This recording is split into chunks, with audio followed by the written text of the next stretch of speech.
there! Welcome to my kitchen. My name is Angela and I am the Inquisitive Farm Wife. I'm very excited to have you here today. If you're new to my channel, I do a lot of from scratch cooking, canning, freeze drying, preserving, growing. I have a small hobby homestead and honestly, you just never know what I'll get into. I encourage you to go ahead and push that subscribe button if you haven't already. I would love to have you join me on my journey. City Girl Homestead got a hold of me and asked if I would post a video for her collaboration. And of course, I love collaborations, so I said yes. And I thought, okay, what can I bring to the collaboration? But they need to be economic because the name of the collaboration is Holidays on a Dime. So we're going to make some holiday inspired snacks that you can enjoy, take with you to parties, or gift to friends and family. We're going to start out today making something that has been known as Christmas Crunch or Santa Snack. And I'll make that and we'll show you a starter. But you know me, I always go a little extra. So I'm going to show you more than one way that you can make this or change it up a little bit to just put your own spin on it. All with ingredients that are easy to find and not going to break the budget. First thing I want to do today is I want to grab a brick of almond bark. We are actually going to triple the batch because I want to make several baggies. And so I'm going to use the entire block, but if you're not, you would only use a third of this. Now you can definitely microwave this in increments of 1 minute and then 30 seconds and stir. But I have a double boiler that I've had for years, but you can take any pot, put another pot inside of it with boiling water in the bottom, and then this is a great way to melt your chocolates. And I'm just using almond bark today, but if you have other melting chips or even chocolate chips with a little coconut oil, you can still make this happen. While we have that chocolate going, I'm getting some popcorn ready. Today, I'm just using the extra butter, movie style popcorn. And each recipe would call for 1 bag. Make sure you pick out any spots that might be burned. That sometimes happens in the microwave. And you don't want that in there. You can absolutely use plain popcorn that you pop yourself. But each bag usually will give you at least 6 cups of popcorn, maybe closer to 8. You can use up to 10 cups per recipe. With sweet, we always like a little salty. So we do have the popcorn, but something else that's really good in here is pretzels. And these are just a little big for my liking, so I'm going to kind of break them up. I like to have the smaller pieces. These maybe in half to a third. Just makes it a little bit easier to eat. So while we're waiting on that chocolate, I'm going to sit here and I'm going to break up these pretzels. You want approximately 1 cup of pretzels.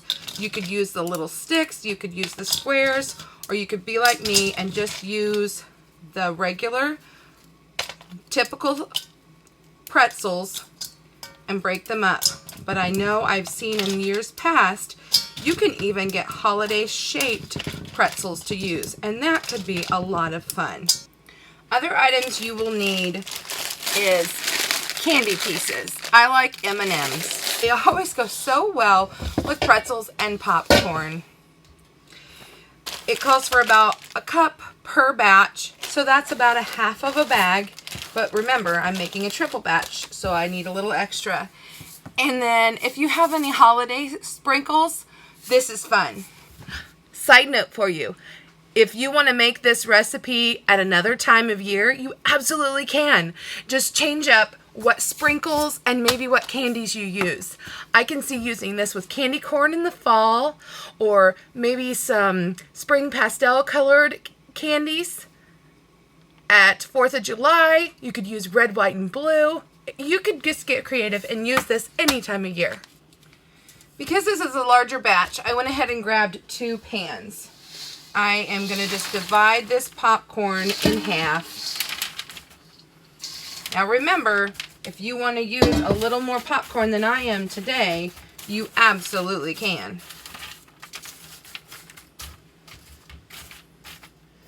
And then I'm going to sprinkle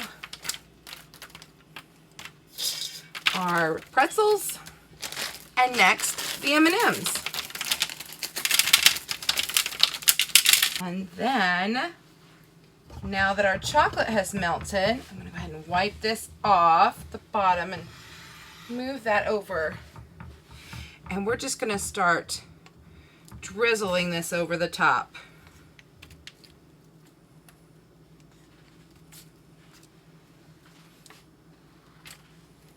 Now we're just going to carefully mix this together so that we can coat the entire. We could have put this in a big bowl, but I was trying to save myself a few dishes by mixing right here on our tray. But if you're more comfortable with putting it in a bowl, go for it. You can see I have parchment underneath here, and that'll help a little bit with cleanup. I want to move fairly quickly, but not so much that you break your popcorn. Spread it back out. Everything's gotten coated well. And then lastly, let's put on some sprinkles for fun. And I'm just going to let this sit on the countertop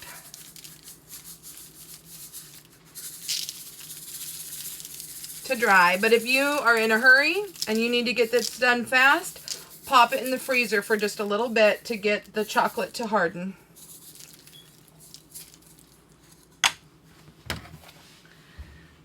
And that's it, folks. Call it whatever you want.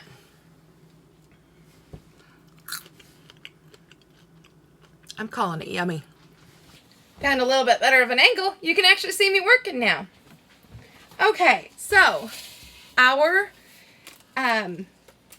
Christmas crunch or Santa snack, whatever you want to call it, is done. You can see.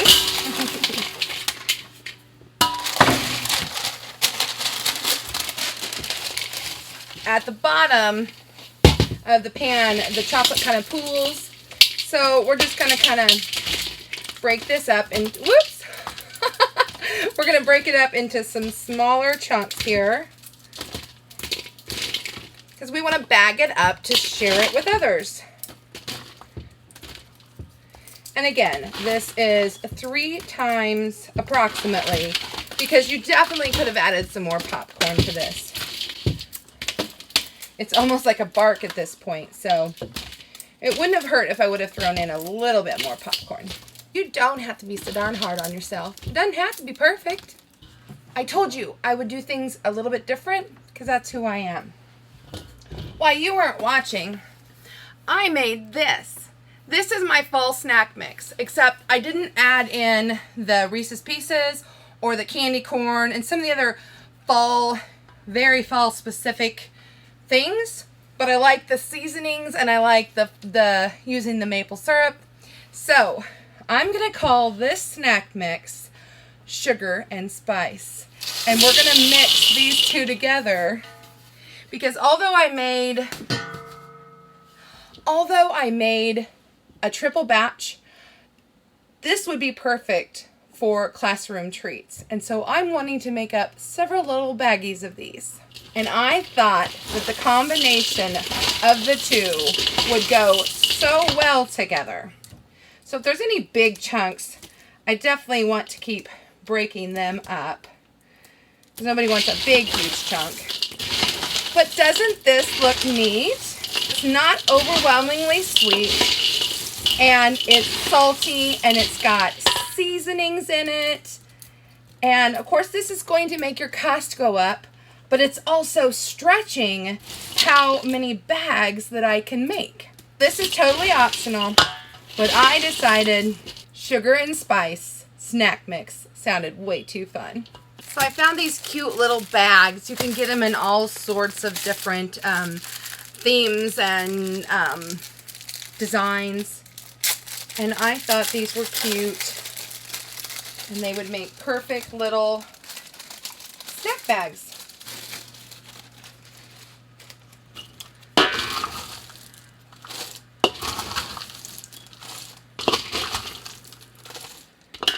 So that's about 2 cups probably in there because it's a 2/3. So 2, 4, 6. Yep, that's about 2 cups in there. You can use just plain ones or decorated ones. How fun is this? Thanks so much for being here today. I appreciate each and every one of you. Bye for now, friends. Have a good one.